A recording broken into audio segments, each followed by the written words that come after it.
இளைஞரணி நிர்வாகிகளுக்கு வந்து அந்த உற்சாகப்படுத்த போறாங்க. ஆக்சுவலா இங்க வந்து பாத்தீங்கன்னா அவங்க நடக்கும்போது நார்மலா வந்து ஒரு நடிகனின் கட்சி வந்து ஒரு மீட்டிங் நடத்திச்சுன்னா அவர் நடக்கும் போது அவனுங்க என்ன பண்ணுவானுங்கன்னா அந்த மேடை மேல ஏறுது,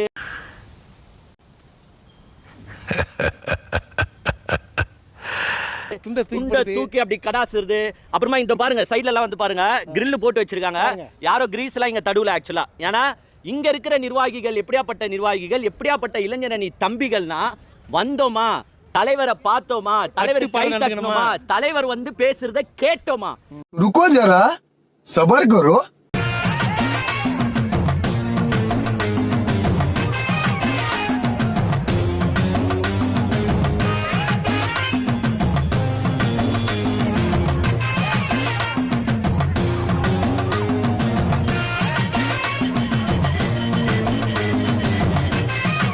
ஏன்னா இங்க வர தம்பிகள் எல்லாம் ஒரு கட்டுப்பாடுடைய தம்பிகள். அதனாலதான் நம்ம என்ன சொல்றோம் பாத்தீங்கன்னா, இந்த இவனுக்கு ஒரு சீட் எடுத்து பாருங்க ஐயா, வெறும் பொய்யா சொல்லிக்கிட்டு தெரியலாம். இவருக்கெல்லாம் கொள்கை கூட்டம் அப்படின்னு ஏன் திருப்பி சொல்றோம்னா, நீங்களே பாருங்க சாயங்காலம் இந்த மீட்டிங் நடக்கும்போது என்ன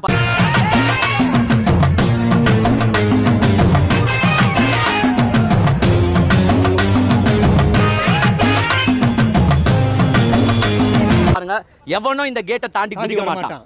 எவனோ ருக்கோ ஜரா சபர் கரோ.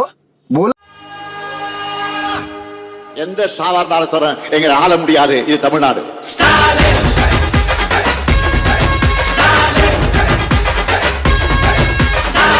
வந்து துண்டை தூக்கி அப்படியே கலாச மாட்டான். துண்டுக்கு மரியாதை கொடுப்பான். துண்டுக்கு மரியாதை கொடுப்பான். ஏன்னா ஃபர்ஸ்ட் நான் ஏன் இதை வந்து ஸ்ட்ரெஸ் பண்ணி சொல்றேன்னா, டிவிகே கட்சிக்காரங்களே துண்டுக்கு ஃபர்ஸ்ட் மரியாதை கொடுங்கடா. டெஸ்ட் மேட்ச் பாக்குறியா? நான் காட்டுறேன்.